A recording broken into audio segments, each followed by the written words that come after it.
Assalamualaikum students, I am teacher from Bluebell School System. Today is your Urdu literature lecture for this week, second lecture. आज हमारा उर्दू अदब का दूसरा lecture है इस हफ्ते का। आज तारीख है 18 मई 21 और दिन है मंगल का। जमात का काम हमने जो कल है वो इमला के अल्फाज किए थे। आज हम इनके जोड़ करेंगे, तोड़ करेंगे, ताकि जो आप लोग ने कल किया वो आपका रिवाइज हो जाए। अब ये लफ्ज़ है हे के साथ है कौफ। अब हमें इन दोनों को मिलाकर पढ़ना है तो क्या बनेगा? हक।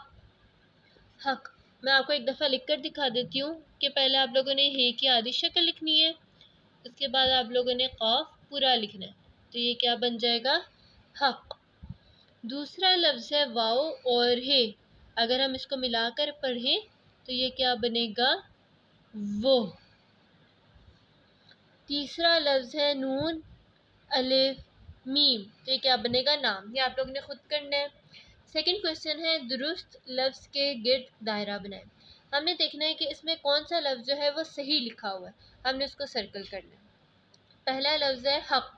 अभी देखें, ये वाले काफ से तो हक नहीं होता, ये कुछ ठीक लग रहा है, और ये वाले हे से तो हक नहीं होता, तो ये वाला हक ठीक है, तो हम इसके गिर्द दायरा बनाएंगे। दूसरा है मकाम।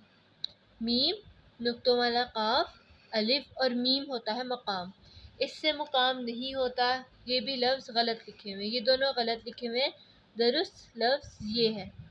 बाकी के तीन हम लोग जूम क्लास में करेंगे। आप लोगों ने अगर खुद किए हुए तो दैट्स वेल गुड, बट हम लोग इंशाल्लाह इसको जूम क्लास में करेंगे। मैं आपसे क्वेश्चनिंग भी करूँगी, हो सकता है मैं कोई और लफ्ज़ आपसे कॉपी पे करवाऊँ कि ये वर्ड जो है ये कौन सा ठीक मैंने लिखा है, कौन सा रॉन्ग लिखा है। तो आपने इंशाल्लाह इसको प्रिपेयर करके आना है, ताकि जूम क्लासेस में आप लोग अच्छा परफॉर्म करें। ओके स्टूडेंट्स, टेक केयर, अल्लाह हाफिज़।